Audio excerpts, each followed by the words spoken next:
Hi guys, welcome back to the FPL Supper podcast, best served late at night. This is Leon. And this is Nick. Welcome, everybody. Game week 2 upon us already.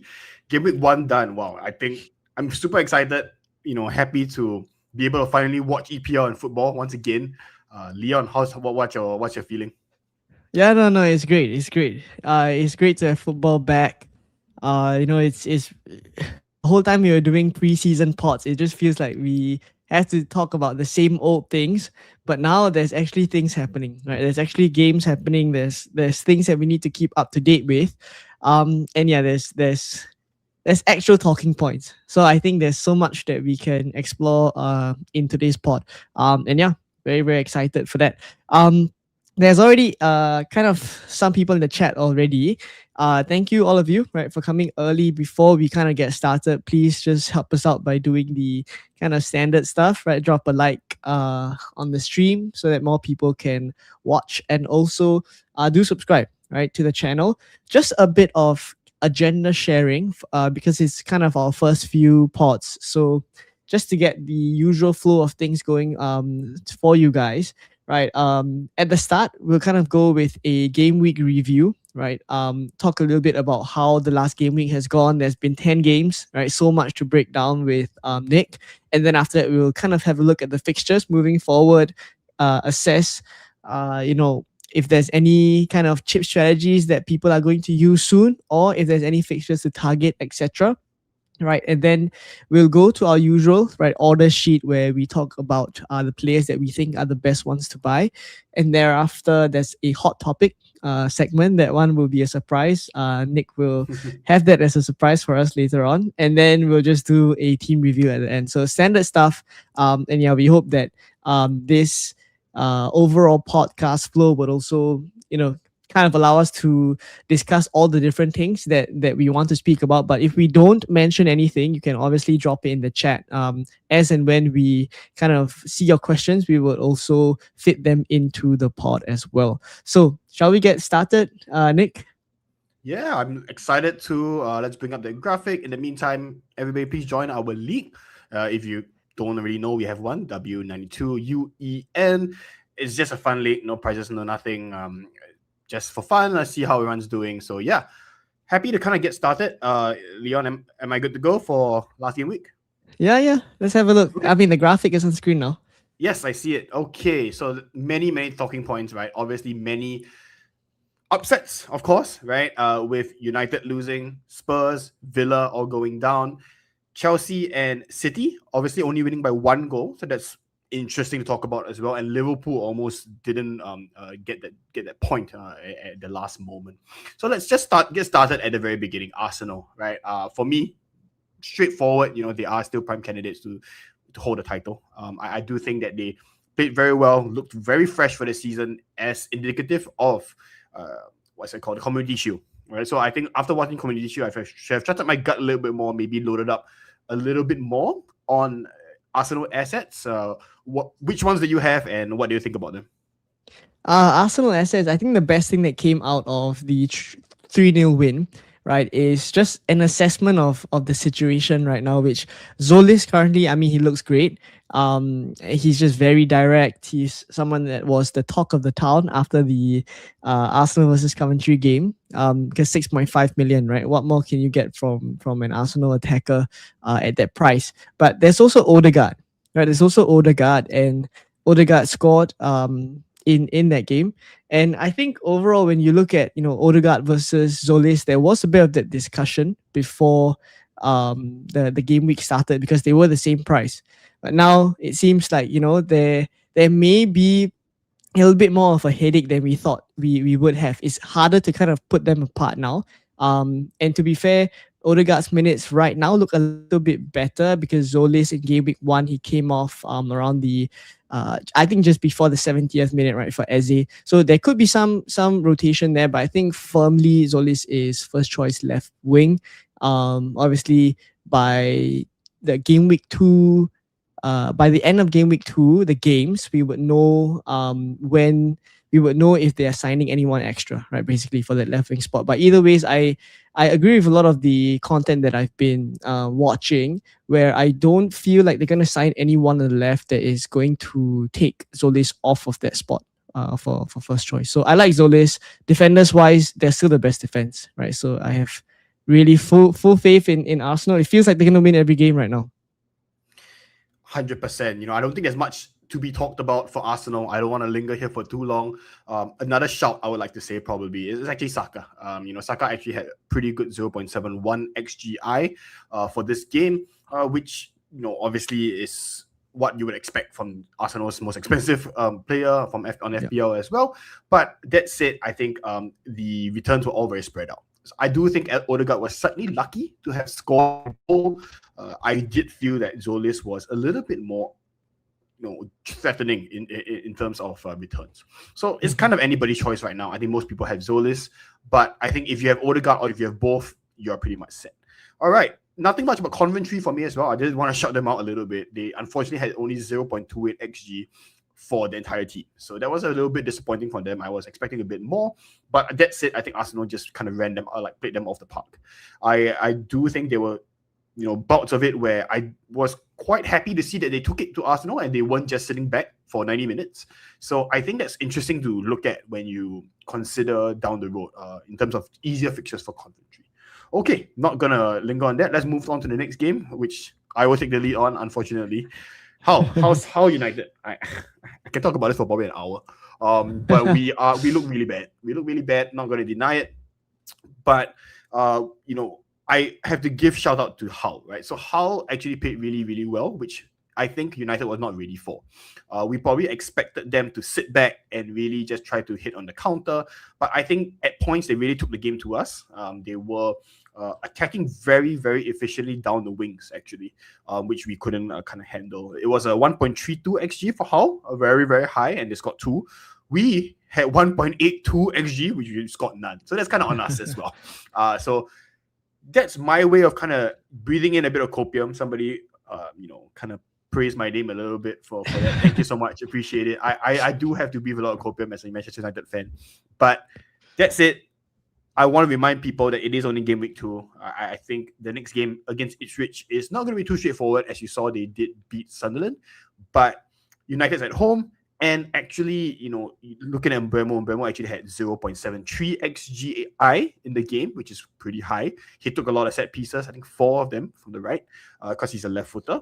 And now with Ahmad set to be out for a while, Bremo actually, his minutes is pretty secure because he'll either play up right, on the right, or up front, right? Even if there needs to be some sort of tinkering or changing down at the 60th, 70th minute, you're unlikely to see him go off because no one else can really, drift over to the right as a natural position. Arguably, maybe you can obviously throw Cunha, Rashford over there, but it's not going to be that natural position.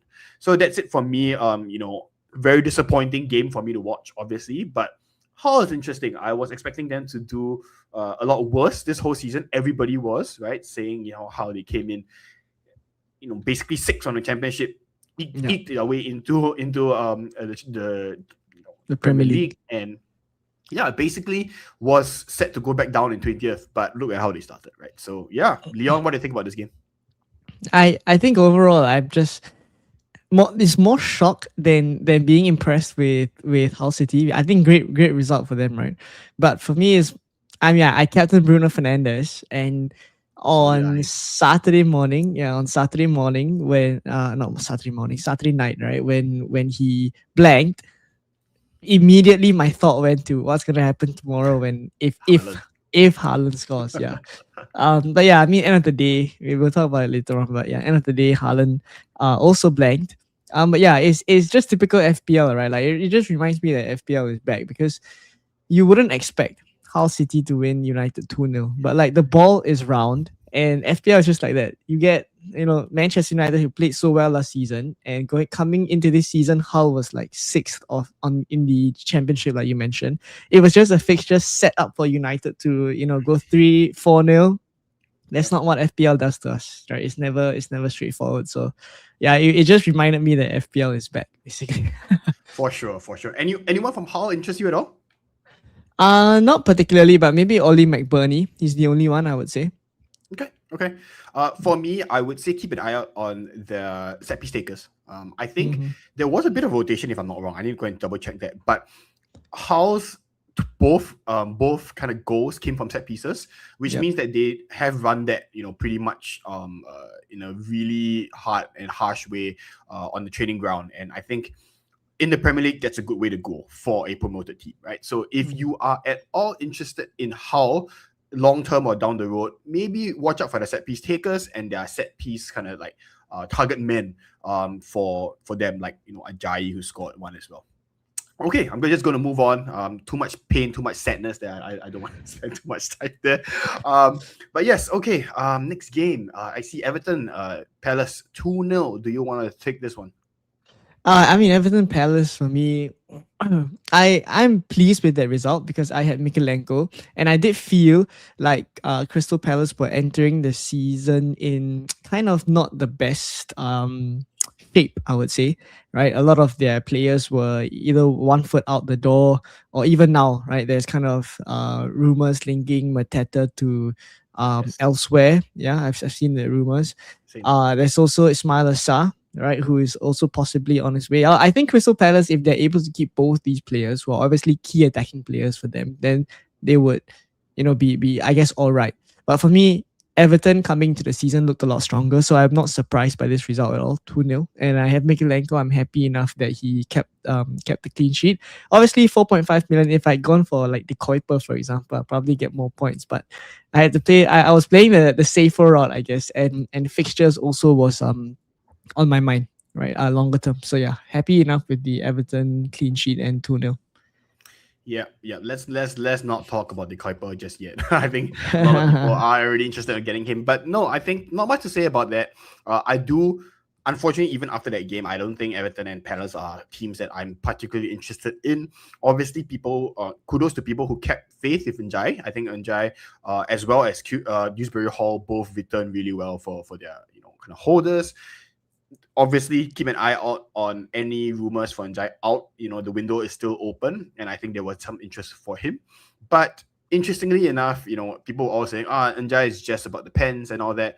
But interestingly enough, he returned via not a pen, if I'm not wrong, right? He did it. Assist, yeah, he got an assist. But to be Correct. fair, that was a contentious assist, I will say. A lot of people were talking about that, whether it should have been one, but whatever it is, it was deemed an assist for him. So he'll take Yeah, it, and all his holders and managers will evidently take it.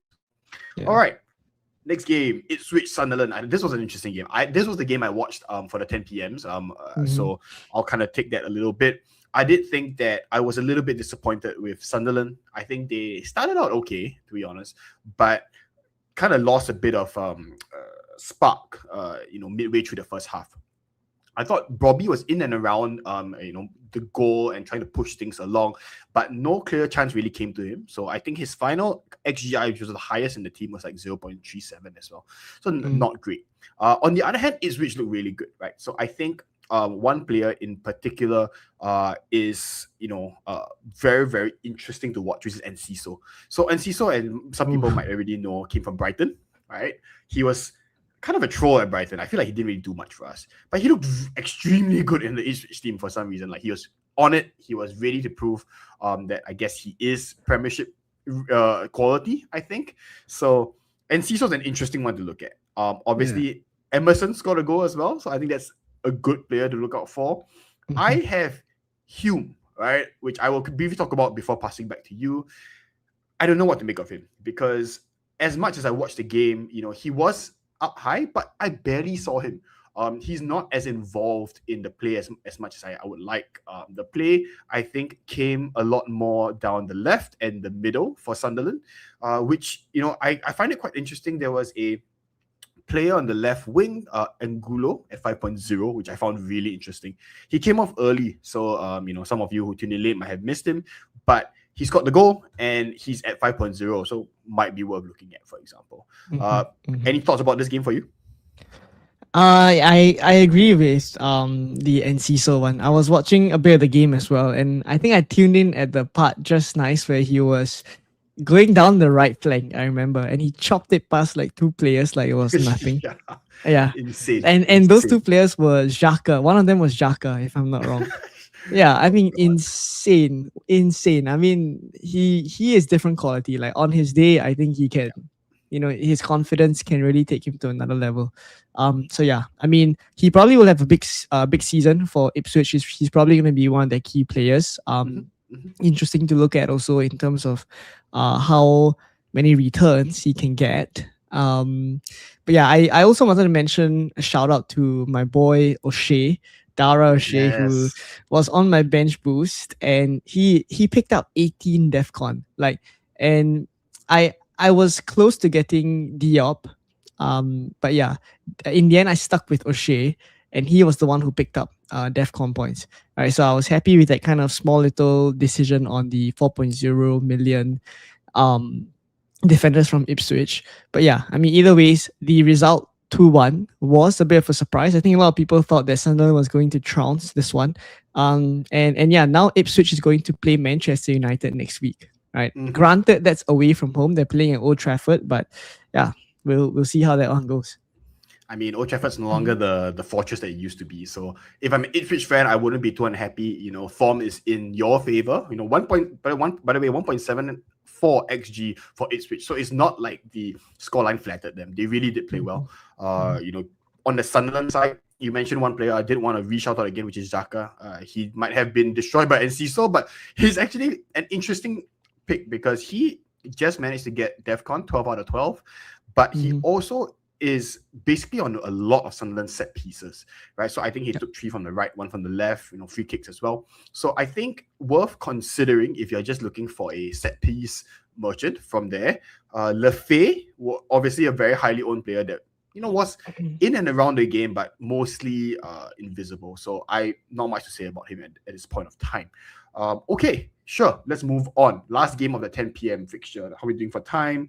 I think we're doing okay. Let's speed it up a little bit. Yep. Leeds and I have it. Leeds and Forest. I have well, this game was I was waiting for goals to come on this game on the Goal Yeah. Rush kind of channel. Nothing came, right. Yep. I think people obviously were hoping for Dominic Calvin-Lewin to return. At the end, it was Anton Stark that returned instead of Mhm. DCL. So nothing there for DCL. Pretty disappointing from Forest standpoint as well. They did have a higher XG, 0.65 to Leeds 0.49. But that said, Igor Jesus didn't do much. I think it was 0.26 for expected XGI. Yep. So not much to say from my side. Not impressed. Would go so far to say that, Gibbs White, if you have him, give him a few more game weeks, obviously. But I don't know if he was that involved in the play and whether he's even worth it at his price. Yeah, I mean, for Forest versus Leeds, it was pretty much I don't want to say snooze fest, but like just not enough. It was a very cagey game. And yeah, I had Igor Jesus on my bench, and pretty much it was a decision, right? Whether I wanted to go with Calvert Lewin or Igor Jesus. I chose to go with Igor Jesus. But yeah, in the end, both blanked. So I'm not expecting too much from Forest over the next few game weeks, and eventually the Igor Jesus pick in my team will just come in once they have easier fixtures like Coventry, etc. So for now, yeah, I mean, I'm hoping that Nottingham Forest also slowly start to find their feet. But yeah, great result for Leeds, right? Anton Stack getting a goal off the free kick and pretty much just snatching the game away in a game that was just pretty much quite uneventful. Away win to start the season. Can't ask Yeah, for more. yeah. Okay, let's go on. Brentford Spurs.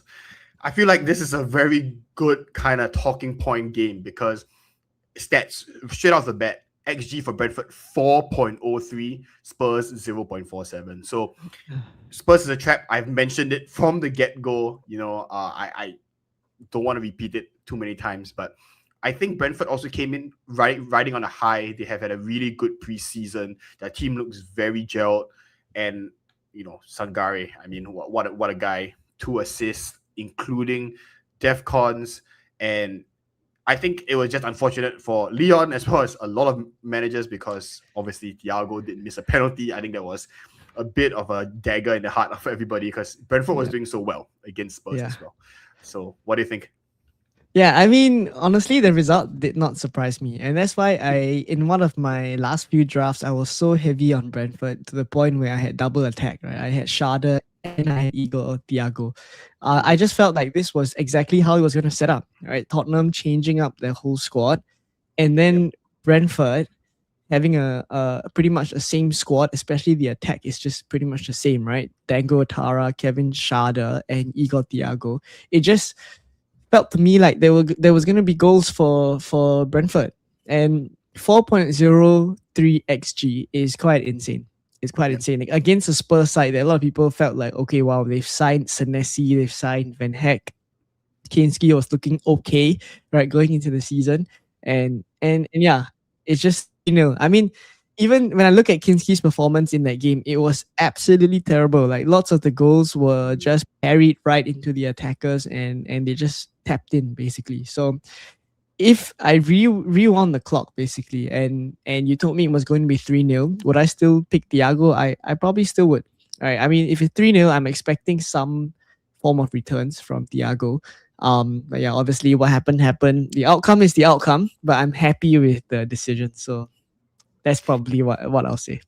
I honestly think it's quite lucky for most managers. Like you look at my overall rank right now, 3.7 million. So obviously nothing to shout about, right? But I think it could have been a lot worse. I think a lot of the kind of high owning assets obviously didn't return. Bruno Haaland, but their replacements also didn't really score that well. When you look at the Thiago, you look at Isak, all those kind of high price members just didn't really kind of pan out. So I think that's fine. There are already a lot of cheap picks kind of coming up. So I think this season is going to be off to a very interesting start. I'm going to move on from this. I think we don't want to linger too much on this one, but yeah, just nothing much on Spurs side for me. Senesi, Defcon Monster got his 2 Defcons, but that's basically it. Okay, City, no, Brighton, Aston Villa. This one's Yeah. another trouncing. I was not expecting this, right? So I knew Villa was going to be poor to start the season. I think I mentioned them as one of those kind of iffy teams where they basically changed the entire spine of their team. It was a 3.68 xg to 0.31, which is shocking, absolutely shocking for both teams, right? Brighton playing so well and Villa just being horrible. Obviously, De Kuiper doing very well. Pascal Gross not involved in anything, unfortunately. So yeah, many talking points here. I would like to bring up Hinshelwood. I think Hinshelwood did really, really well in that kind of advanced, almost like basically number 10 position. I think in the long term, he could be a good shout. De Kuiper is obviously the top scoring player this game week, but I think in the long term, his place is maybe not as secure, right? When you talk about a Mitoma coming back down the road, and I think they also have Osman on the left as well, if I got his name correct. I think so. But either way, anything from you with regards to Brighton and Aston Villa?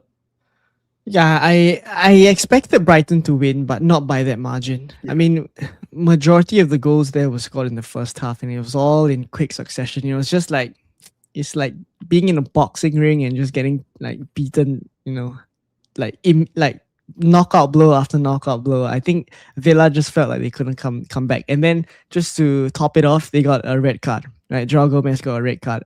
It's true. After the fourth goal as well. So I felt like after that there was no coming back for Villa, and it's probably the worst way to start their season. Right, after losing players like Rogers, Telemons, Lemons, yeah. and Watkins also Monza. one foot out the door. Konza also leaving. So I mean, it's not a great start for Villa, and I think we need to also start considering whether we should change our impressions of some teams because I guess a lot of the mistake I would say for myself is that I tend to bring what I felt about those teams last season into this season, right? Which I think needs to start changing, especially as we get more data and performances from these the teams that we're discussing. Like Aston Villa last season, they were so good. This season, they are a very different team, and maybe if they're not as strong as we once thought, they could be a team that we want to look at in terms of targeting them. Right? Maybe at this point, not so much, but yeah, 4-0 just screams issues there in the Aston Villa team. 100%, especially to not to downplay Brighton, but you don't expect Brighton to be a team that scores so many goals and all that. So, worth thinking about big, but just to remind everybody as well that Brighton is actually very well, in terms of their squad depth, they're really good. So I think obviously some people had Kardiogu who didn't start. Then De Kuyper came off on the 77th minute. Hinshelworth came off at the 63rd minute. Obviously the game was sealed, but they do have a lot of nice subs on the bench that they can bring on. Very, very thick squad despite their injuries. Obviously they are losing Baleba to United as well, but I think their team is still decent to look for the start of the season at least. All right, let's move on. I think taking a lot of time, but I think it's important to talk through all the kind of big games, right? So Yeah. City versus Bournemouth. I watched this game. I think City struggled. Like I think City really like got away with this one. I was quite frustrated at how they somehow managed to eke out 2 goals at the end. It's not even like I don't think Bournemouth really did much wrong in that game, to be honest. But that said, XG was quite telling as well. So the City XG was actually still very high, 2.35 against Bournemouth 0.63. Mark Gahey, no one expected him to start because he's not really picked in the back line for the Community Shield, but he came in playing at DM, which could be interesting as an out of position option. Then I think the rest of the team-wise, Foden played horrible. I think Semenyo didn't look great. So I know you own Semenyo. You probably didn't feel very comfortable kind of holding him. He tried things. It mostly didn't work. The big clincher, I thought, that changed things for City was Cherki coming on, right? I think somebody mentioned Cherki in the chat as well. I really like Cherki. I think Cherki is a great player. My only reason why I didn't even talk about him much in preseason and all that, because I don't think he is a starting spot if Maresca chooses to focus on Foden, right? I think that's the spot they're both fighting for, which is number 10. That's it. In that, 20, 30 minutes that he came on, he did enough for me to feel like, okay, he's definitely potentially a starting option, especially without Doku right now still being injured, for example. What do you think? Yeah, I mean, I felt very hard done by for Bournemouth.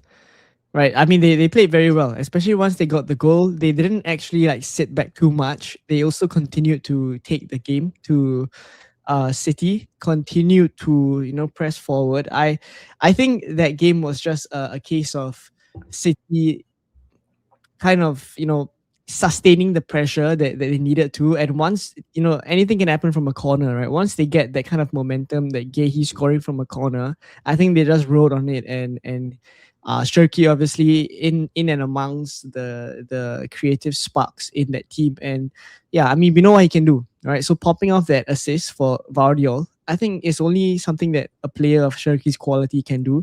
And yeah, if only he had better minutes, or I was more confident of him starting, I'll probably have gone for him before even looking at Semenyo, who looked really poor, right? Semenyo was so far wide, hugging the wing. So yeah, I mean, the thing with Shirky is just if his minutes are better, I think I will start to look there. But it's just a case of it being too dangerous right now to even look at him. But I know the quality that they have. And I think we also should mention that Erling Haaland blanked in this game. And I'm not gonna I'm not gonna kid myself and say that he's gonna continue blanking. Like I am fully prepared for him to get goals moving forward. And with me having a no Haaland draft, it's I'm fully aware, right, that this man is capable of scoring goals. But I'm just hoping that over the long term, right, even if he scores goals, the upgrades that I have in different places of the team can help to make up the points as well. But yeah, I mean, that's pretty much my thoughts surrounding Man City Bournemouth, which most of the game I was watching from behind my couch, so I cannot say too much about. To scare Leon and more of his fellow non-Haaland holders, Haaland had 5 shots, of which his XG is actually 0.85, which is very high. So I think those on who another have day, Haaland, on another day, right? on that's another day, he yeah. would easily score 1, maybe even 2, right? If Yeah. it turns out well. So I think those who have Haaland don't need to worry too much. I think Turkey coming in actually helps Haaland and the rest of the City team a lot, right? Arguably even Foden. I think a lot of it fell to Foden to try to figure things out, but obviously I think he just couldn't. So with Turkey kind of unlocking defenses like the way, as you said, he did for Guardiola, I think that could just unlock a lot of things, right? So maybe their best formation is playing both Foden and Turkey. Who knows? Let's see what Maresca has moving forward. All right, last 2 games to go. Liverpool, Newcastle. I thought this one was interesting.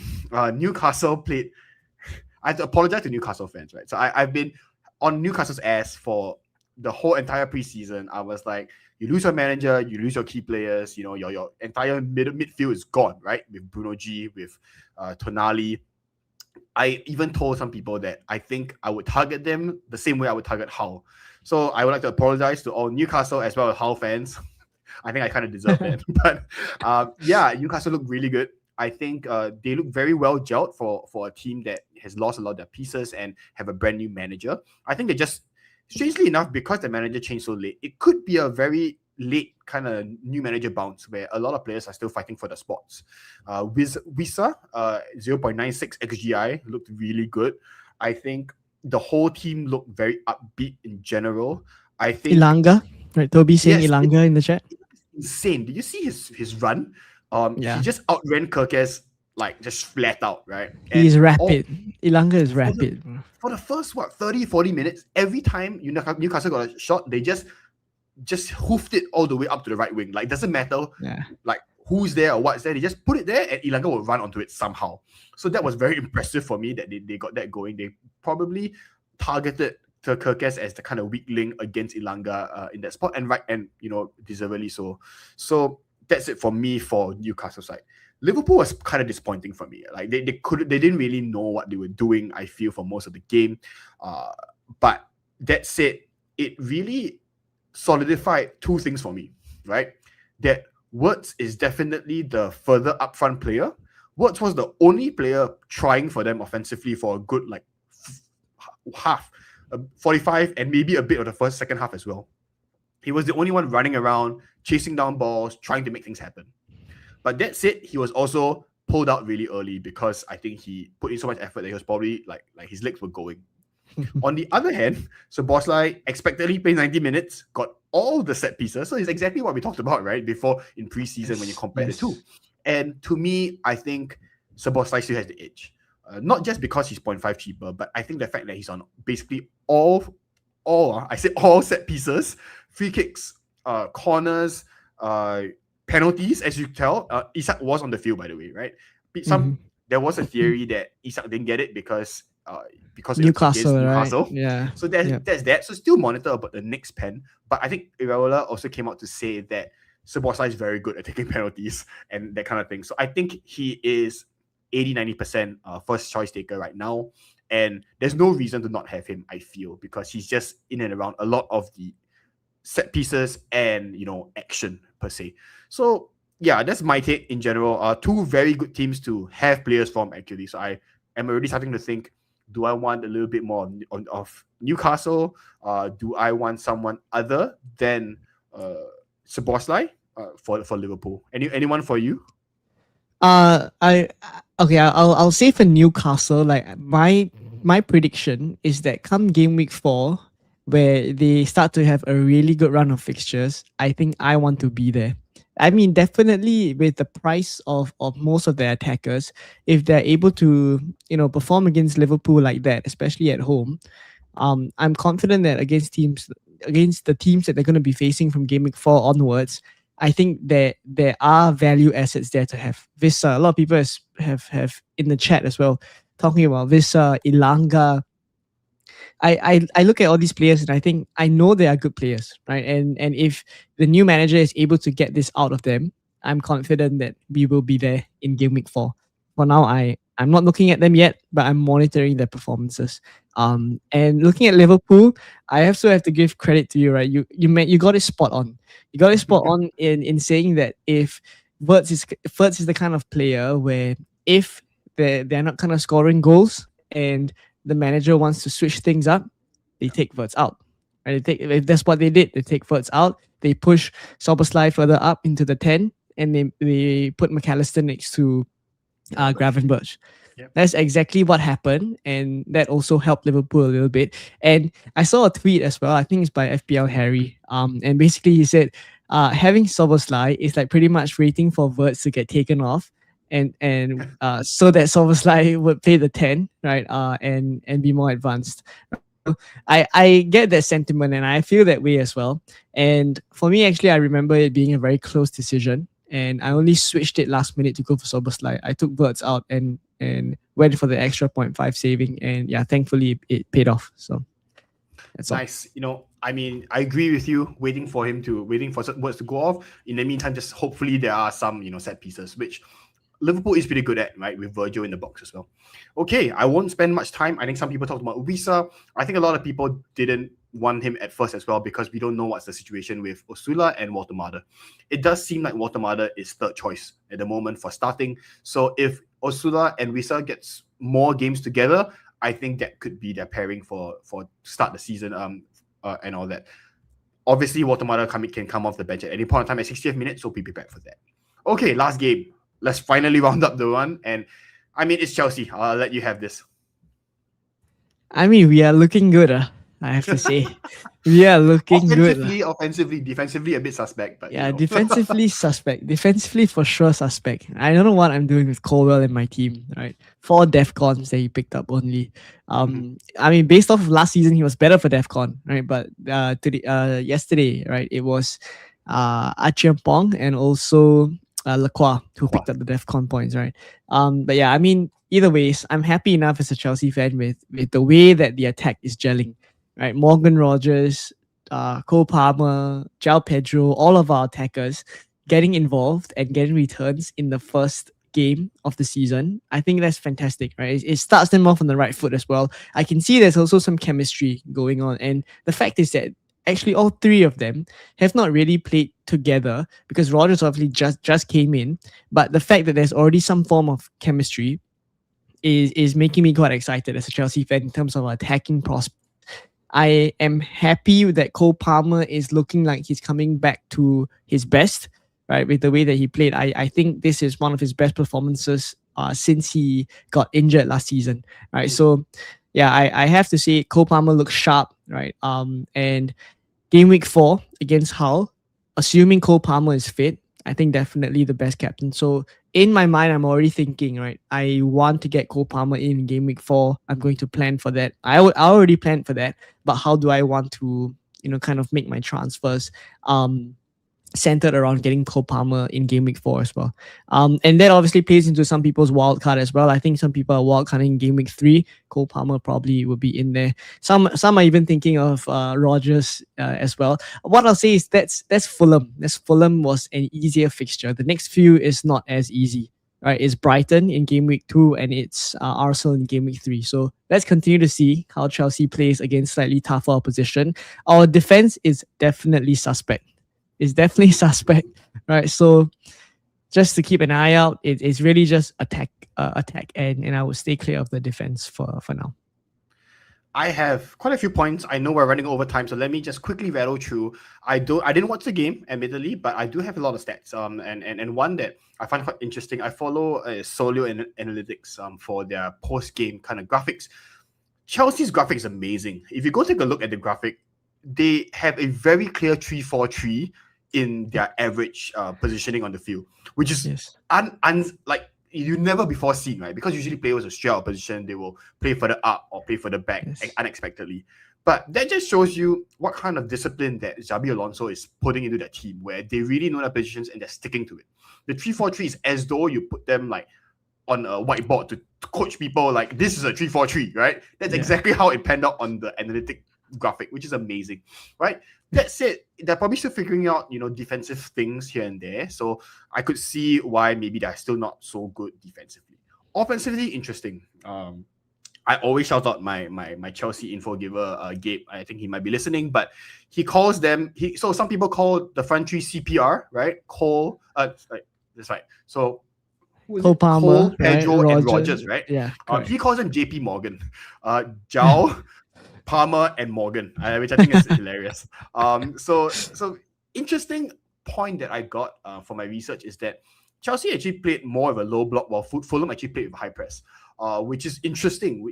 Because Chelsea ended up with 38% possession, but they had 18 shots and they ended up with 1.69 xG, I think, which is very solid from Chelsea. Fulham on the other hand, 1.46, not too shabby as well. That's why they scored two goals. So I think that's interesting. final point about Palmer, I think he played a very good game, as you said, right? But one thing to note is that he's not as much from the set piece standpoint. So people thought that Palmer would be on a lot of set pieces. Actually, it's quite spread out. Reece James took one, free kick, corner. Rogers took one. Esteval even took one as well when he came on. So I think Palmer unfortunately does not have a set piece kind of monopoly as per say Szoboszlai. But I think if he continues to do well in open play and just looks good in general, I think it's a bit scary to go without him, right? So I think worth thinking about after that Arsenal game. So kind of agree with you there.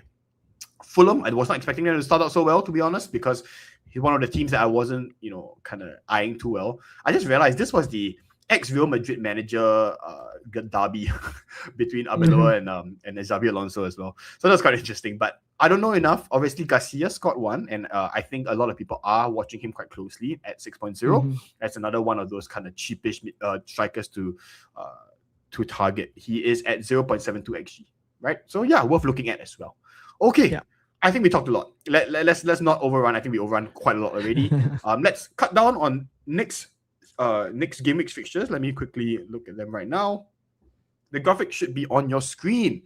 So let me just quickly kind of look through it and just kind of rattle off what I think is going to happen. Yeah, I think Chelsea versus Brighton will be tricky because of how well Brighton started out. That's it. Stamford Bridge at home. So I think that's an okay fixture. Coventry versus Hull is the one that I think a lot of people will be keeping their eye on. I originally planned to bench boost going into that game. I'm a bit scared to do that still, but I probably will. I think I will trust my gut in my preseason planning, and I think Coventry will probably make sure to do a little bit better in this game, having been destroyed by Arsenal last game, and especially at home, right? I think United versus Ipswich, obviously, I think a bit iffy as well because of the way we started. But at home, Old Trafford, I give them benefit of the doubt. See how that goes. A lot of kind of interesting other fixtures that I want to kind of look at as well. So I'm looking at your Everton versus Bournemouth, your Fulham versus Sunderland, your Leeds versus Brentford. Those are those games I feel that can make or break your season, right, as an FPL manager, because these are the games where your mid-table teams play each other, and that's where you want to have those returns, because it makes your FPL assets from just a relegation team targeter to one that you're comfortable playing for maybe 2/3 of the game in the season, right? You maybe just avoid the top 6, for example. So I think those are ones to keep an eye out for game week 2. And then for me, there's no real standout game except for actually, I think Arsenal Aston Villa might be quite scary for Villa fans. I think, yes, it is going to be at Villa Park, but the way Villa played and the way Arsenal look, I think you'll be very happy tripling up on Arsenal in this game, even though people were like, Aston Villa's a tough fixture. I don't think so. I think Arsenal will actually destroy them. So that's my take for the fixtures. Not going to spend too long on it. What's your take? Any other fixtures that I missed out that you want to talk about? No, in fact, like in a macro view, even before we kind of go on to transfers, right? I just wanted to mention also how, like, yes, the fixtures are the fixtures for game week 2. But the fact of the matter is that a lot of us had plenty of time to plan for, at the minimum, game week 1 and game week 2. So these fixtures that we're talking about in game week 2 is probably not a surprise to a lot of people. And yeah, for most teams, I dare to say for most teams, you probably don't need to make a transfer. It's probably just a decision of who do you start, right? Who do you put in your 11? If you're bench boosting, then obviously it doesn't matter. But for those who just are coming off a bench boost one like myself, right? Who do you bench? Who do you start? Who do you captain as well? And personally, I probably am still looking at captaining Bruno Fernandes against Ipswich. But I just feel right now, even if I had Haaland against Crystal Palace here, I'm not so sure I'd be super comfortable captaining Haaland as well. Just thinking about it objectively, right? But yeah, I guess for game week 2, I really wouldn't overthink it in terms of like strategy, in terms of it's just very early days. In fact, like it's probably the most boring week because everyone's gonna roll, right? So that's where I'm going to leave it. And yeah, I think we can move on to the order sheet. Yeah, let's move on to the order sheet. I think we kept it really short for this one, so that's good. We are hopefully on time. I just wanted to shout out everybody in the chat while the order sheet is loading as well, right? So everybody in the chat, thank you so much for asking all your questions. I understand that we didn't get to any of them because we were so engrossed in talking about the game. So hopefully you enjoyed what we talked about, as a review for game week 1. We'll get to your questions later on, so do re-ask them towards the end when we have Q&A. From my point of view, I think there are a lot of good questions. I did see them, but hopefully we can answer some of them during this order sheet kind of run through as well. So yeah, take it away, Leon. Yeah. So for those of you who are new to the order sheet, especially again, I caveat, right? You probably don't need to buy any of these players, but these are players that we want to kind of keep an eye out for, because in game week 2, or at least in game week 1, they did well. And if you need to start making transfers from, say, game week 3 onwards, this is probably where you would look at as well, right? So this is kind of a good way for us to share our insights as well about our thoughts on who are the best players to buy at each position, and also price point. And I think the graphic kind of says it all, right? There's budget, mid-price, and premiums, and there's also the different positions, so defense, midfield, and forwards. And we're just going to go straight in with our picks, right? So Nick will have his set of 9 picks. I will have my set of 9 picks. And I'm going to start us off in defense, right? So we'll go position by position. So if we're doing defense, we'll go through all, right? Budgets, mid-price, and then premium before we move on to midfielders.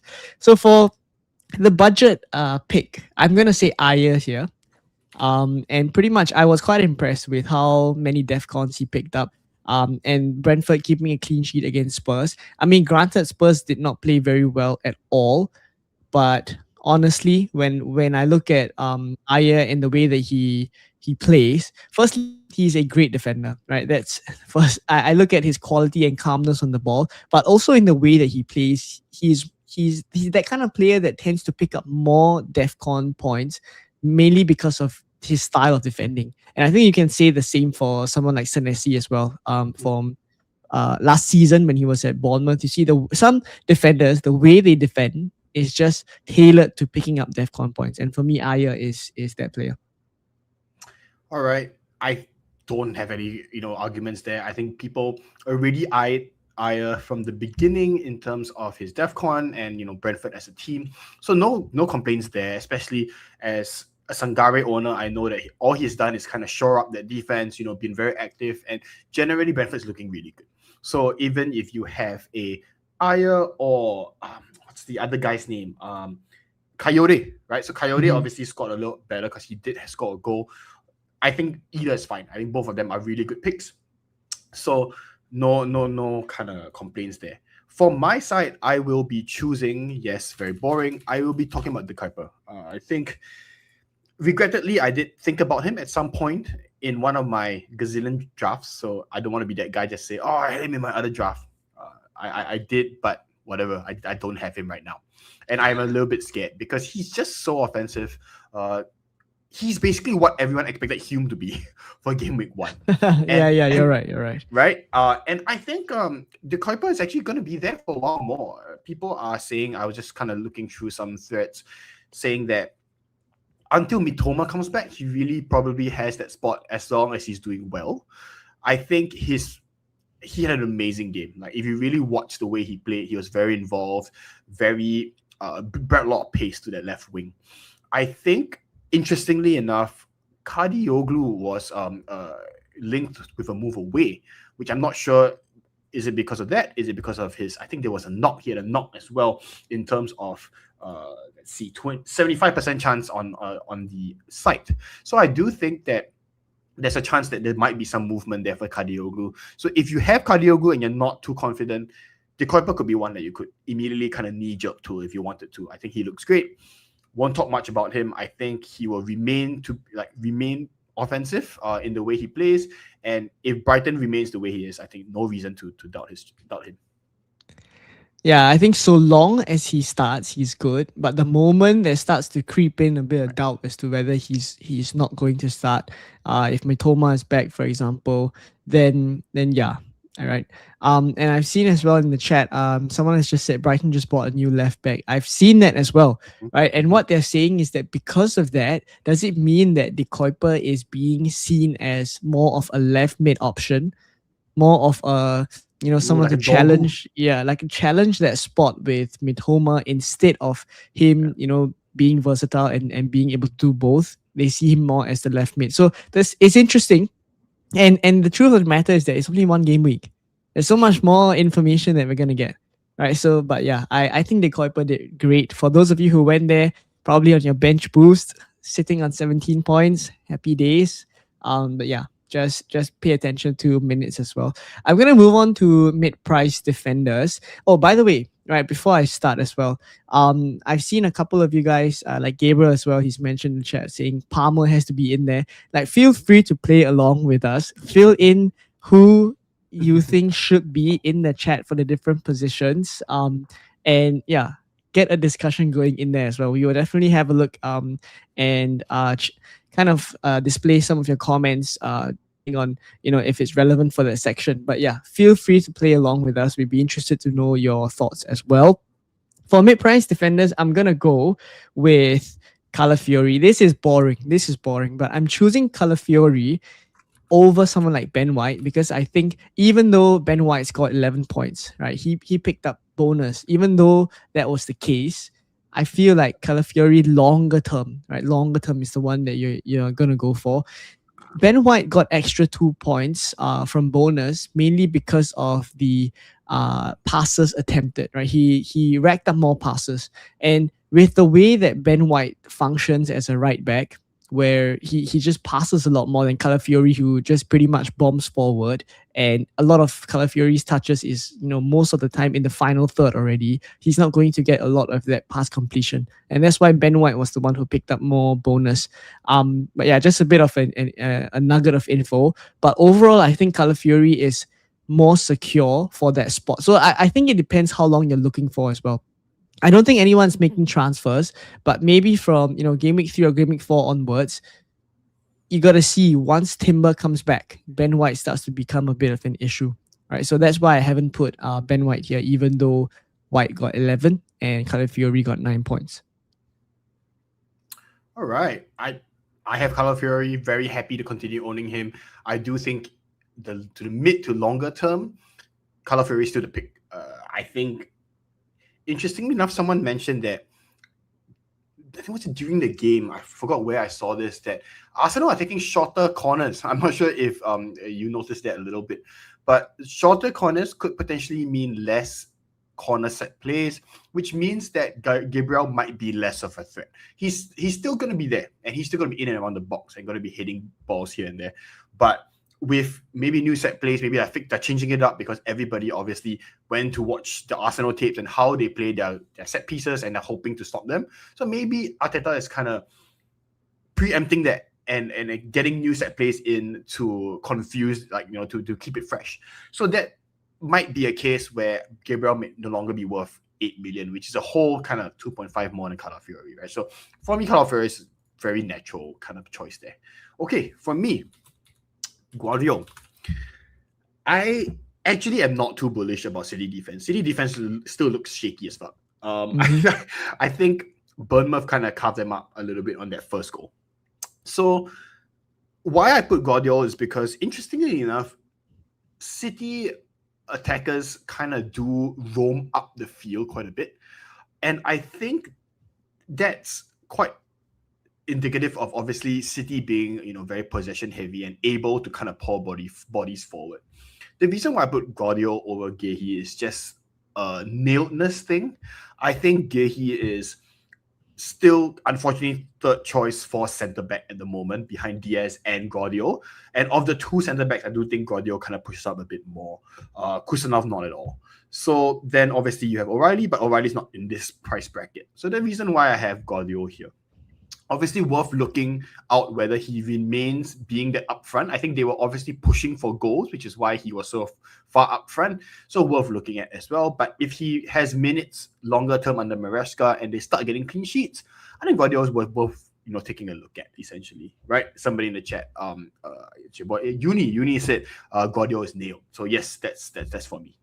All right, Yeah. let's move on to premiums then. Yes.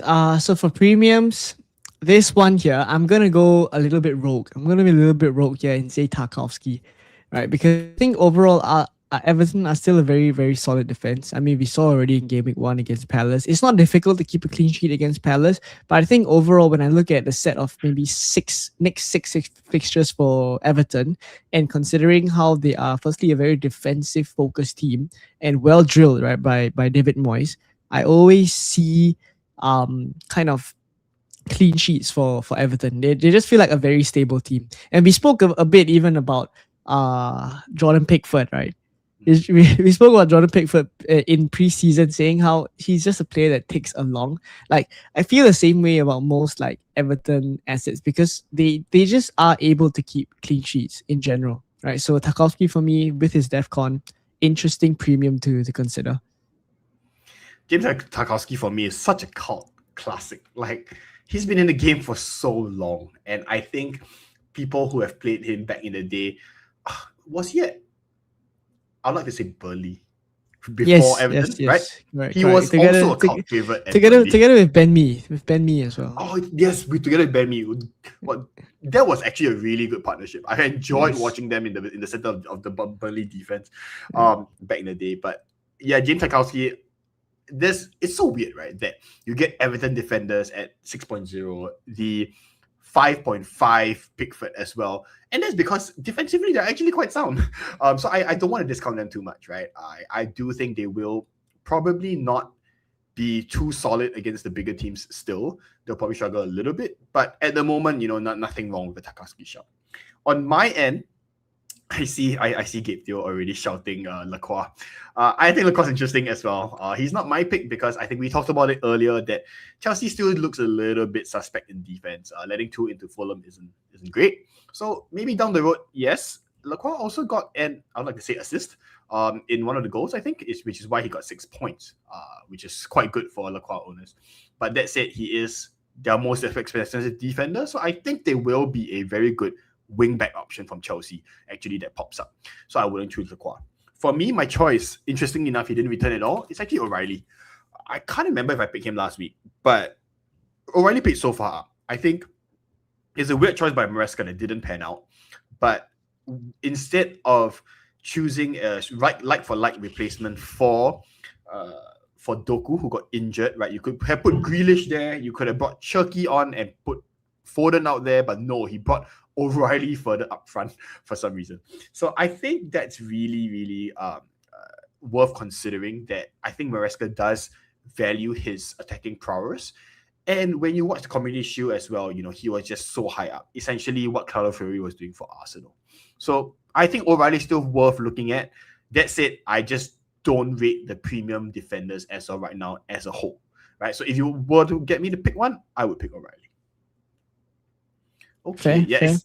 As Nico said, right? O'Reilly almost at the number 10 and then Gahey in the midfield. So who knows? They started with 6 defenders, I think. I got a shock. I got a shock when I saw so many defenders. Yeah. And then Gahey playing DM. I mean, I need more info, right? I need more info from the next few lineups to see exactly how. I even feel like at this point they're still experimenting a little bit. That's the truth, probably. Right? So minutes wise, I also don't dare to say like O'Reilly is like 100% nailed. But yeah, I guess there's always that worry, right? When someone is taken off at the 63rd minute, if I'm not wrong. So yeah, it's fair. Okay, I'll move us on. And I'm gonna go here with everyone's favorite pick of the budget mids, which is Sangare. Right, Mahmoud Sangare. So the guy is an absolute legend that I did not have.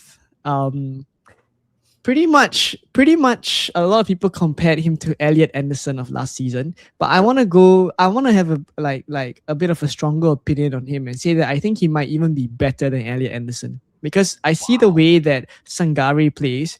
He feels to me like a bit more of a player with creative flair, like, because Elliot Anderson last season got his assists a lot from set pieces. Elliot Anderson was on corners, he was on free kicks as well. Not all, but some of his assists came from there. right? And with Sangare, the assists that he got were created by brilliance in place. Like he had a 1-2, right, with one of the midfielders, I think it's Matthias Jensen, 1-2, and then pulled the ball back for a cross, and then a great tap in for I'm not I forgot, just left my mind right now who scored that goal. But pretty Yeah. much you look at creativity. I think Sangare's got it, right? And then you add on the DEFCON, which he also in 75 minutes I think already hit DEFCON. Um, Mhm.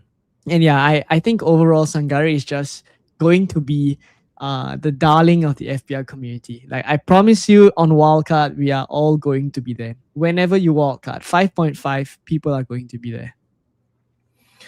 I'm just glad I have him, and I am very proud to say that I started the season with him, and I am very foolish to have benched him. Okay, that's a joke because retrospectively, I'm never gonna start him over the other 7 attackers for me.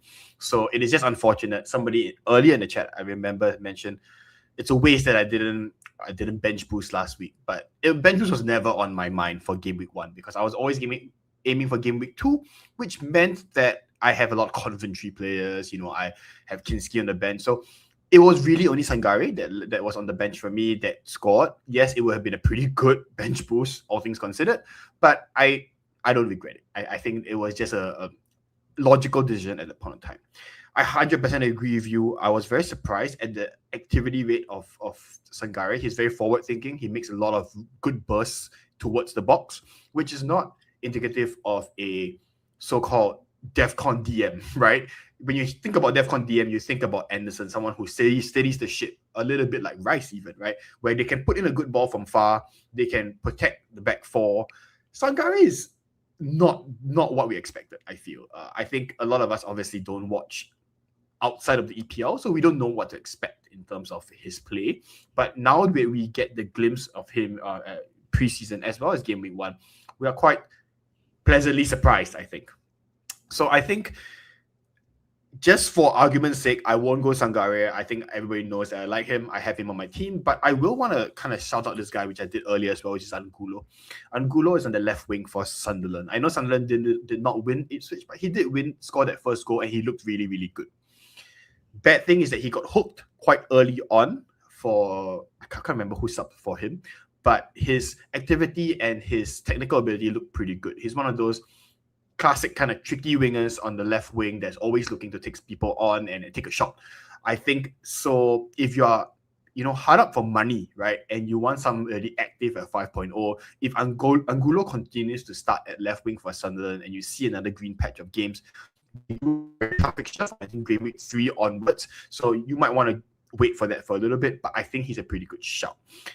Nico said Angulo impressed him as well. So yes, when I watched him, I'm like, whoa, this guy is good, right? At 5.0, left wing, I like it. All right, let's go on. Mid-priced. Yes, great shouts. For mid-priced, I'm gonna go Soboslai. It feels very obvious picks, like looking at the players who did well in game week 1 and then suggesting them. But I think that's just the nature of like game week 2 kind of transfers, right? Like, firstly, not everyone's going to be making transfers.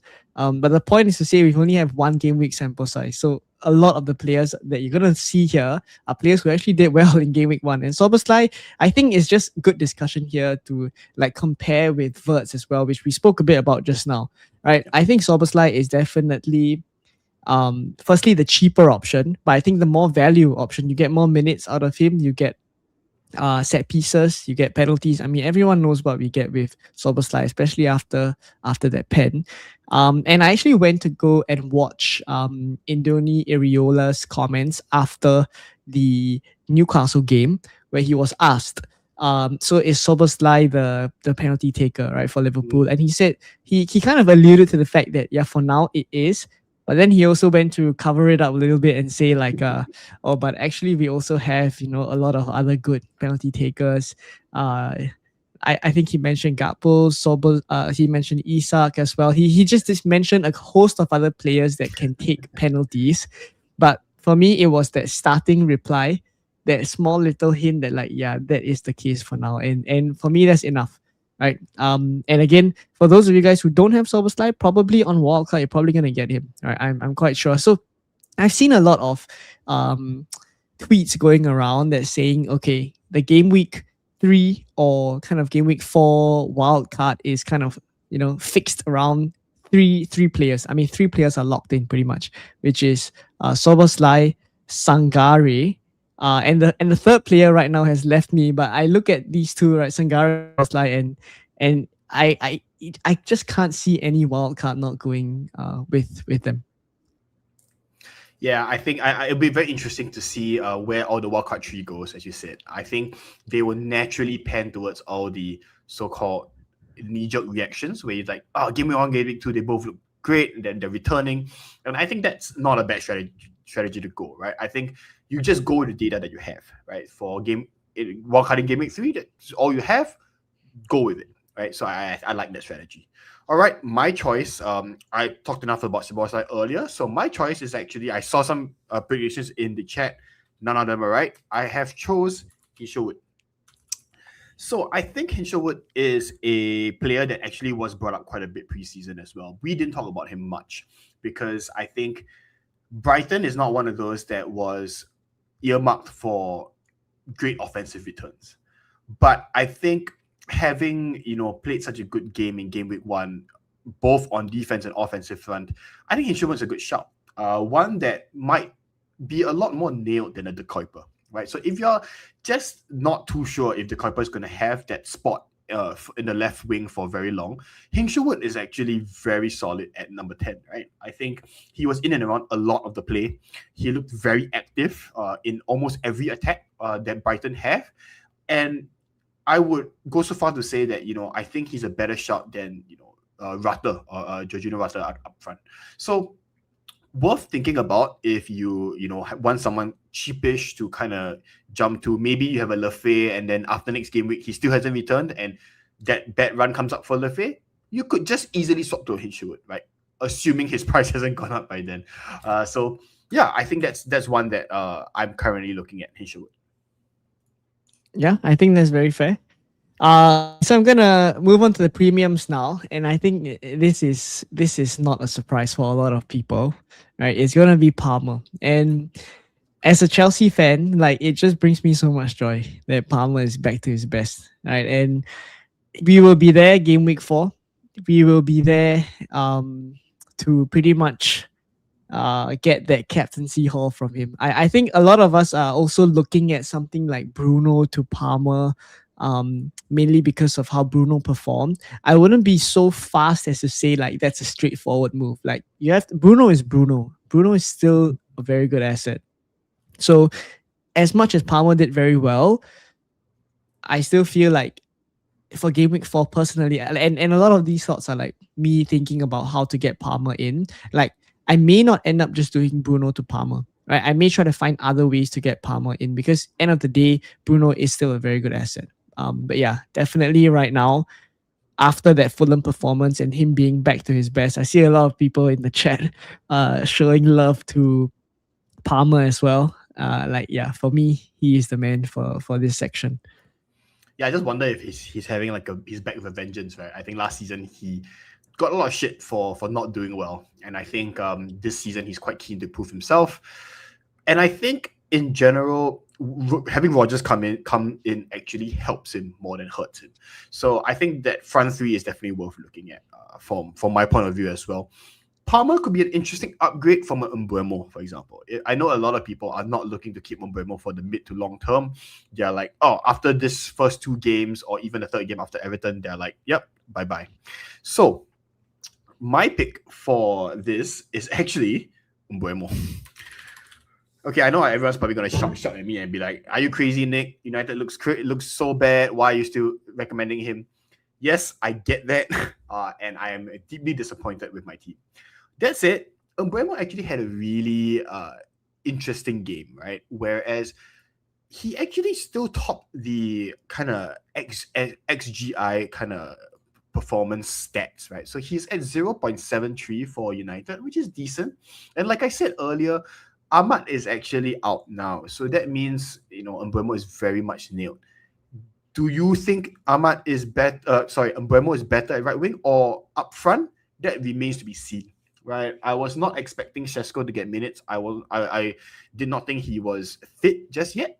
But now with Šeško in, it could be a front three of Šeško and then Mbeumo on the right. It could be a Cunha, could be a Rashford on the left. Who knows? And I think that could be a very dangerous combination, which I quite like. So that's it. My choice is Mbeumo. I know you guys don't really like it, probably, but most people who have Mbeumo are realistically not going to sell him before Ipswich home. I think that's a given. So if you have Mbeumo, trust me, I think he will come good this game week. Click me for that. I think that is fair. And I think I see a good question from Ashton as well. So maybe you want to take it. He says, and it's not just to correct as well. Nick is the one who's suggesting O'Reilly. So maybe Nick, do you want to take this question? Sure. I think for me, I do think that O'Reilly is pretty much nailed. I think Maresca likes him a lot. I don't think him being hooked is indicative that he is low on minutes. I actually think that him being hooked is purely okay, we tried him in attack and it didn't work, right? At the end of the day, I think he's still nailed left back. He's probably going to be pushing forward a lot for City. I think they just wanted to try something new in attack. That's the kind of direction that I thought Maresca was going with. So to me, his minutes are not at risk at all.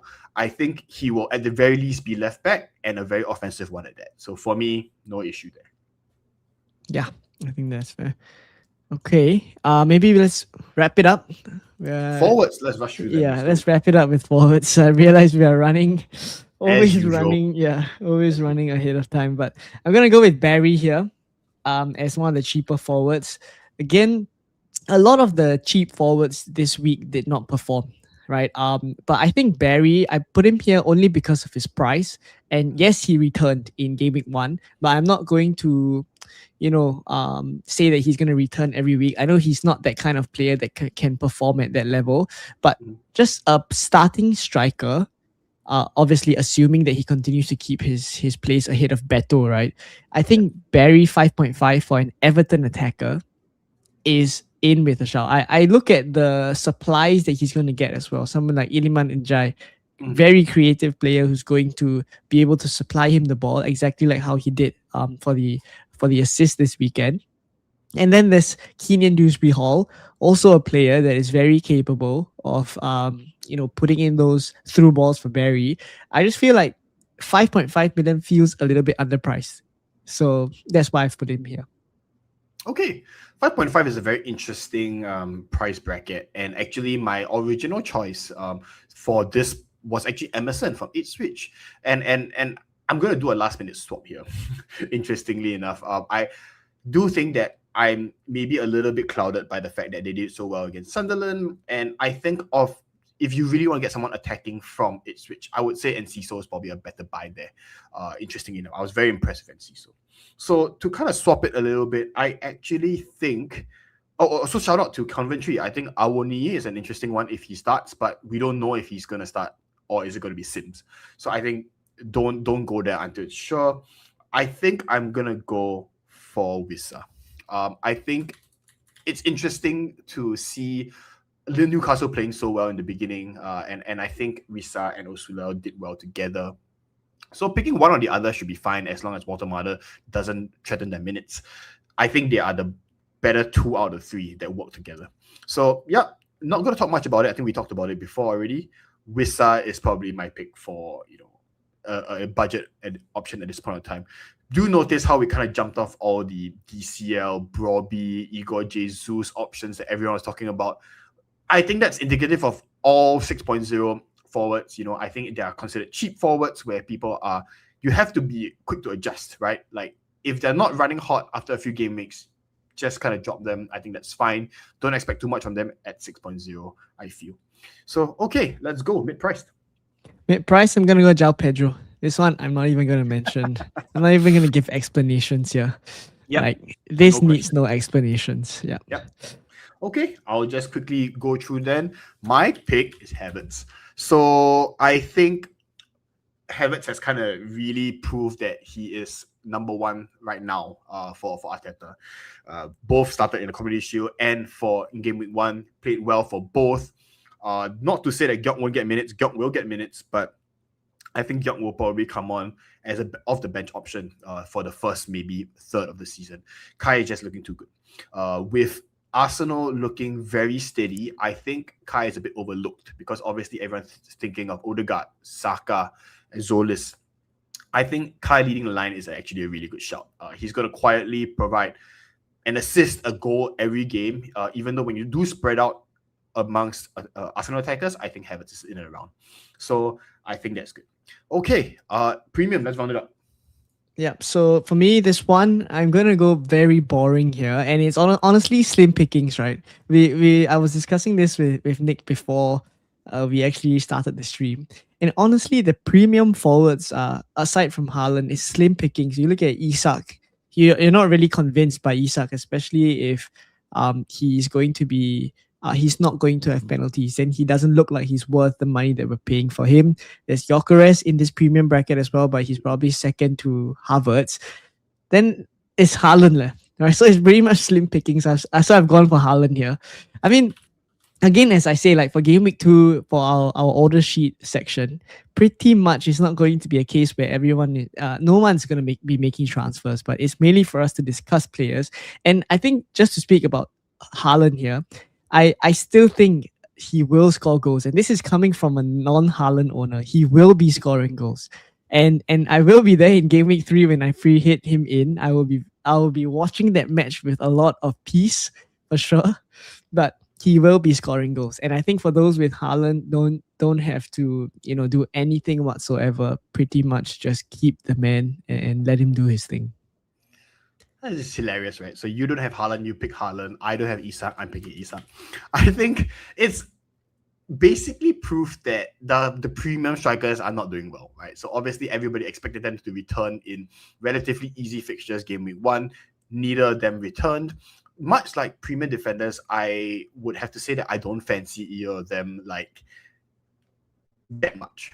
Okay, I did mention in the last game week preview that Haaland is very, very effective in terms of his XG, right? So I think it's just about time that he will return at some point, as you said. With potentially Turkey coming in, I think that's going to make him more dangerous. So I think I'm looking both Isak and Erling to kind of return. I am quite surprised Isak didn't return in that game. He didn't play it particularly well. Maybe he was too pumped up for the Newcastle game, maybe. Who knows? Okay, I think that's it from the order sheet. Anything else from you to kind of round this up?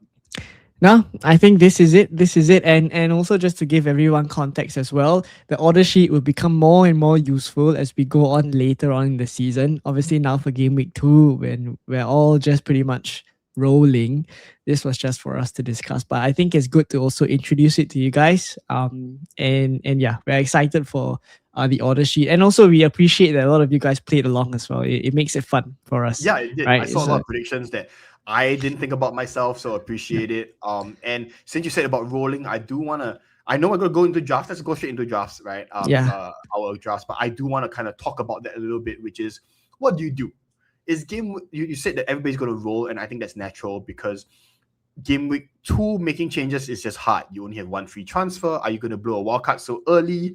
Are you going to take a hit, which is even worse, right? So I think when we talk about these drafts, I kind of want to talk through as well why I'm going to stick with my draft and all that. So yeah, let's move on to the final part of our podcast. Yes, so I'll show Nick's team first. Nick, you are on the more interesting strategy this week, which is a bench boost 2. So please take it away. Okay, so continuing what I just said, right, which is strategy. How do you deal with your team not doing well game week 1? I think I choose to be more faithful and like really just hold firm to all the research that we've done before the season and say that let's not be too knee-jerky. Let's not worry about our players. I think we chose who we think will be good, especially because when we look at a game week 1 team, most of us plan for at least 3 to 6 game weeks ahead of time. Some of us, like Leon, even gone so far to say, oh, I'm going to do bench boost 1, I'm going to free hit 3, I'm going to wildcard 6, because you really did your research and you looked into these players. Obviously, game week 1 throws a lot of that so-called out the window, but I would like to just remind everyone that this is a marathon and not a sprint. I know it's a very copium way of thinking, that's my name, but I would like to tell people to just be a bit more patient, right? Don't take hits too early. Make one sub if you really, really have to, but do take note that as you roll more and more subs, they become more and more useful, right? Being able to swap 3 players or even 4 players in between each other really becomes in handy, especially if that's when you want to finally bring in a Bruno, bring in a Haaland if you started without them, or vice versa. If you already had them, you want to take them out, for example, you're not convinced by then your money can be better spread out using 3 or 4 different transfers. That's what I would say from a strategy standpoint, which is why I've chosen to roll my transfers, roll my team from game week 1 to game week 2. There's no transfers for me. Hopefully, the transfers will come in more handy down the road. And I am going to be happy coping with my 52 pointer. I am currently, as you can see, 3.76 million. Let's go. Slowly gonna have to catch up with everybody. But I see, points in the chat, 95 points, 75 points, and I'm like, but it's okay because I know a lot of you are on bench boost. So my bench boost next week is hopefully gonna get me to catch up a little bit. It was always my plan to have 2. I didn't go for the 3 Coventry defenders, and thankfully so. After that Arsenal performance as well as Hull's performance, I'm not too sure whether I want to triple up on them. So I do have Thomas and Van Dijk on the bench, and obviously this time Sangare is going to play regardless. So I'm very happy about that. Hopefully he gets DEFCON. Hopefully he gets assists again. Then on the rest of my team, I am really quite happy with all the fixtures that I'm looking at, right? When you look at United playing against Ipswich at home, Aston Villa away for Arsenal is also a very good game. Haaland, Crystal Palace away, a bit iffy, but I think he will still score. So all in all, I'm still quite happy with my team. Hume playing Fulham at home as well is no concern for me. The only one that, obviously I'm not happy about is Verbruggen. Verbruggen with Chelsea away. But I can settle that. I feel like Verbruggen might have to make some saves, and if he makes a few saves, he goes up 3 points, maybe even 4 points, and I think I'll be happy with that. So all in all, this is what I'm going with. I trust Slaphead to give me a random header off a corner, and hopefully my bench boost will catch me back up to everybody else this coming week. So if anyone has any questions, please feel free to ask me. I see Nico asking Verbruggen to Kinski, Verbruggen more than Kinski or Verbruggen to Kinski. I don't know what that means, but I have both. And I think they make for a very good rotation in the midterm. For those who are wondering, I am not planning any wildcard after this. I'm quite happy for this to kind of be my team for the midterm at the very least. Okay, that's me. I think Nick is asking whether if you have to choose one to start, if you're not bench boosting, if you have to choose one to start, would you choose Verbruggen or Kinski? I think this week it has to be Kinski, yeah. I think it's a bit hard for me to justify like Kinski against Newcastle. I know Newcastle's doing really well now, but you hopefully back Spurs at home to do okay. I think Chelsea will score with that attack force and Chelsea at home. Yeah, I think they're going to score. So between the two, I choose Kinski. Yeah, I think that's fair. But it is more of a decision than we thought it would be. Because I feel like a lot of people were pretty clear that because Verbruggen is going to play Chelsea in game week 2, that they would bench him, and then Kinski in the starting 11. But because of how bad Kinski was, that's why this is more of a decision now. Yeah. Bruno Captain is the question. Any thoughts on that? Ashton is saying Bruno should be your captain choice because Bruno said it. Bruno did say it last week, and not a bad shout, to be honest. I think, unfortunately, I do think that Mbeumo, if I were to captain Mbeumo, I would have captained him last week. As opposed this week, I feel like I'm less inclined to captain him. Why? Because he is on the right wing. I think he played well preseason up front, and now that he's on the right wing, not to say that he doesn't have attacking threat, but he probably has a bit less. I think if you are say directly attacking on the left wing with Cunha and maybe Sesko linking out or something, then Mbemo might not be involved. So I think there's that. I still think he's good for minutes, although still not as good as Bruno. I think there's zero chance that Bruno doesn't get 90 minutes. Like, no, we don't sub Bruno. I know Mark Goldbridge hates it that we don't sub Bruno for anything, but that's how it is. And I think Bruno is just magician enough that he can kind of do something for us out of nowhere, and I think that has to play on Carrick's thoughts a little bit as well. So yeah, that's my take and that's my team. Why don't we go on to yours, Leo?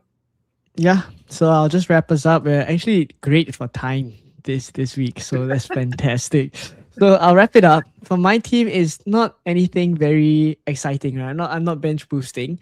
It's pretty much a week of roll, right? Pretty much just roll, set your team up properly, and in game week 3, I'm free hitting. So that's a week that there will be more content. I will be showing my free hit draft and stuff like that. Yeah, but yeah, this week is just a roll. Lemons in goal. Back 3 is Gabriel, Calafiori, Mikalenko. I've chosen. My only decision is to start Mikalenko or Colwell. Colwell plays Brighton. Brighton just got 4 goals against Aston Villa. Do I start him over Mikalenko? That's the only decision for now. I've gone back and forth, by the way. Like in these past couple of days, even though the deadline is still a while away, I've kind of swapped it a few times already. And for now it's Mikalenko. Right, I feel like I'm a little bit more comfortable like this. I thought that Colwell would be better for DEFCON, but because he's not as good, then I look at clean sheet percentage, and I think Mikalenko against Bournemouth is someone with a better clean sheet percentage. So that's where I'm landing for now. Midfield is the same 5 that I've gone with. Bruno captain, but Semenyo is making me a little bit I guess wary because I'm spending a lot on him. Like Semenyo is 8.5, and if I don't have, I've chosen not to go for Haaland to upgrade these kind of midfield spots to someone like Semenyo. Right? But if it's not paying off, then it begs the question of maybe I should take back that money and then put it back into Haaland. Right. So this is a constant threat that I'm having, and I will have over the next few weeks, of making or assessing the more premium-ish options that I've gone for, such as Semenyo, right? And deciding really whether, longer term, should I still have them or not. I knew that he was going to be hard touchline a lot, but I thought he would be more creative than he was against Bournemouth. So hopefully against Palace is better. Up front is João Pedro and Thiago. The only comment here is I hope that Thiago repays me for the faith that I had in him last week by getting a hat trick this week. Right, so we'll see what happens. But yeah, I again back the Brentford attack to do well. Again, it's against Leeds, and Leeds probably a slightly better defense than Spurs, which sounds crazy to say, but Leeds look quite solid against Forest. Right, so maybe Thiago doesn't score that many, but I hope he does get some returns. And on the bench is straightforward, right? Verbruggen against Chelsea, Igor Jesus against Liverpool, O'Shea against Manchester United. So again, the only decision is, do I stick with Bruno captain? And the other one then is Mikalenko or Colwell in my 3rd defender spot. So that's pretty much it. I don't have too much to say. So this week we are going to be rooting for Nick to do his bench boost points, and we'll see how many he got. I got 18 points this week. I think I was okay with the bench boost. So hopefully Nick gets a good set of points as well. But yeah, I don't have anything else actually. I have questions, if you don't mind me asking some questions. So yeah, obviously you have a Semenyo shaped problem in your team. I would. So because you're also gonna free hit next game week, do you foresee that being a problem? Because free hit means you can't take Semenyo out either, right? So you're basically stuck with Semenyo till game week 4, right? Yes. But I'm okay with that. So for game week 3, I will obviously have a new 15. But for game week 4, the plan is actually to still hold on to Semenyo. And that would be against Manchester United. Right? I'm aware of the game week 4 fixture. So I am aware that there is a trickier fixture for Semenyo. And again, I have plans to try and get Cole Palmer in. But Yep. initially, what was penciled in for Game Week 4 was to drop Thiago down to a 6 million. And then with that extra 2 million, I can upgrade Mbumo to Palmer. Mbumo is 8 mil, Palmer is 9.5. So I have lots of money, extra 0.5 to do it, right? But it could even be Semenyo, right? It could be Semenyo to Palmer. So that's like options that I'm thinking of. Or it could be I keep Thiago if he looks good, and then I take both Semenyo and Mbumo who are who are playing against each other, and then I go for like a Palmer plus a slightly cheaper mid. Like it's so I don't want to nail in the plan, but I'm definitely thinking of how to get Palmer in for sure. Things will change in the next two game weeks as well. Sorry, two more things, right? Real quick. So I personally would recommend against Mbumo Vice. I don't know whether you just put it as a filler for now, but think about it, right? The only reason Mbumo gets activated as a Vice is if Bruno Fernandes doesn't play. If Bruno Fernandes doesn't play, do you really want Mbumo as your captain? Right? I think that's one way of thinking about it. Okay. Yeah. Which actually I think I don't mind. Okay. So I actually don't mind this. If Bruno plays, you are still confident enough in United, and I love that. Just saying, I love it. Yeah. No, I there's a thought, right? There's a thought that I had in Game Week 1, like just a very slight thought whether I should. I did mention this on the pod as well. Whether I should captain Bruno instead of Bruno Fernandes. I did have a thought, but that was mainly because I felt like he was going to play 9. But obviously we saw in Game Week 1 that he wasn't, right? Yep. Yeah. So now I'm not as confident. But confident enough to be the vice. I mean, who else would I vice here? I mean, it could be on João Pedro, but he plays Brighton. I mean, Gabe Theo did a João Pedro captain last week. Worked out really well for him. What a man! I honestly don't hate a João Pedro captaincy here. As a vice captaincy at the very least. Uni is also saying Pedro cap as well. So that's an option you can think about. And then the last one I wanted to bring up was I would bet Chelsea to keep it clean more. I think Chelsea home at Stamford Bridge is going to be a bigger. I feel like Everton away, it's going to be a bit more iffy against Bournemouth. That's my take, at least. Yeah, I think I see Gabriel for vice captain as well. Oh, interesting shout! That's I didn't also even think a shout. about that. That's a shout. That's a shout. Yeah. Oh, yeah, that's a shout. Okay. I know we are 5 minutes past the mark now. I do want to see you. Okay, we stay a few more minutes. I just want to take some questions. Yeah. Okay. Let's do some quick Q&As. Yeah. Yes, I'm going to just lightning round. I'm just going to scroll up and see what I've missed all the way from the top. Yeah. Thanks so much for all the questions. I think there were some really, really good questions as well. Please continue asking them, and we'll answer them as and when. Okay. Is what's that? Gonzalo? The top 6 million. Oh, basically Gonzalo Garcia, right? So the reason why I think we haven't talked about him much is because much like how I'm sticking to my guns for the rest of my team, I'm also sticking to my guns that I'm not too sure about Fulham. I still think that Fulham's a bit of a loose cannon here. I think scoring 2 against Chelsea is great, but I really am not confident enough with them to really jump on board just yet, especially when I'm keeping my team stagnant. Okay, let me just continue scrolling here. Yes, there was a question for me by Henry, which is Manchester United current state and with Baleba coming in. So I think Baleba coming in should theoretically help us a lot in terms of stability. Tielemans played really badly last game, right? So I didn't even talk about him, but basically he was very slow. His passing wasn't great. So that's an issue, right? And Santos didn't look amazing either. So I think a combination of a Baleba who can cover for Tielemans' lack of movement, or a Baleba and Mainu might be a very good combination for us in the middle of the park. So that's going to be interesting for me. Okay, let's see. Oh, Andrew Barton said something interesting. He says he doesn't trust. At one point, was it Andrew that said that he doesn't trust the price changes on the official app? Oh yeah, I've seen that. Continue following live FPL. I think I would rather trust the official app actually, because they are the ones. But it's not working now. It's not working now. It's down. Yeah, there's a bit of bug. I think like it's basically not. We've not had price changes for 4 days since Game Week 1 passed, and then everyone's going to be rolling, so there might not be much changes. Yeah. Yeah, but you would expect 1 or 2, right? Like at least at the minimum, like like at least in past seasons, we have seen a few. It's true. It's true. So you Yeah. think that like So the system is just fucking up? yeah, we feel like it's down a bit. Yeah. Okay, okay. Do you see any questions that you wanted to highlight? Uh I think I'll just take this last one. Okay, Uh go. which is from Too Cruel to Be Klein, which is which three to bench. Uh Rodon, Aye, De Kuiper, Pascal Gross, and Dominic Calvert-Lewin. This is an interesting one. I would say it's basically start two, right? It's basically start two out of these. Maybe Nick, you can share this as well. For me, I would start Calvert-Lewin. I would start Calvert-Lewin because he's on pens.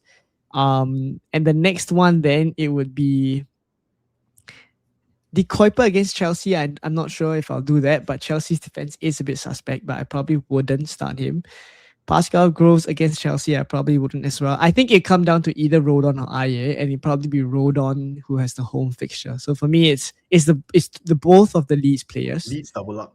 Yeah. What Oh, about you? yeah, I see I see interesting question. Like I really don't know. I think for me, picking DCL and Aya seems weird because they're contradicting each other. If DCL scores, Aya won't keep it clean, and so on and so forth. I actually think Brentford's on such a high that I would probably start Aya, and I would start the Kuiper.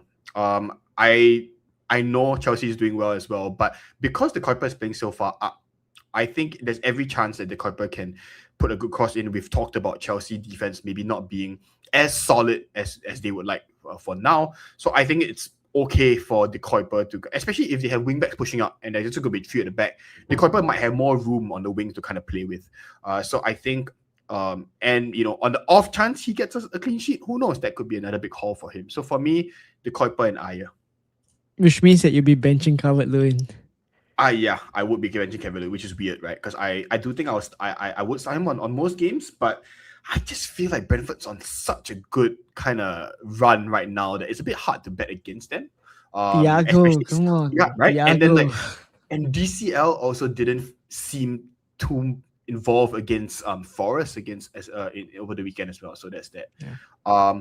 Okay, wait. I wanted to. Okay. Nico has a very interesting question. I know we need to call it. Last one for me. Yeah. If I had to take one and leave one, eye test versus stats. Stats for me. Reason being, I am a numbers person by training and by character. So I trust the numbers quite a bit more, and I also don't trust my own eyes. I think I don't judge. I'm not a football player from young, so I don't know how to judge people as well as others. So I would trust stats over there. Okay, thank you everybody. I think that's it. Yeah, I think we'll call it here for today. So we are fantastic on time. So thank you all for joining us, especially for those who have joined us the whole pod. We appreciate all of you guys being here. We hope you enjoyed the stream. And yeah, please do the usual stuff that will help the pod, like liking, subscribing, and yeah, I mean maybe even sharing with your friends as well. But yeah, we will catch you again next week. You same time, same place. And Nick, do you have any last words before we sign off? No, I just want to thank everyone for your support. If you want to continue supporting us, we will be putting out shorts on YouTube as well for a lot of our kind of main talking points that we like for this pod. So do support them and use them to share with your friends. I think it might be easier to download that content as opposed to the whole pod. But at the same time, I am going to be in chat in the comments as well. The last time I made a shout out, if you have any remaining questions we weren't able to answer, drop them after the live stream ends. Go back to the video, drop them into the comments, and I will try my best to reply to each and every one of them. I at least I can do that for right now. If down the road it's thousands of messages, I won't be able to, but for now I can promise you I will reply to every one of them. So thanks everybody. Yes, so thank you all. We will leave it here, and we will catch you guys.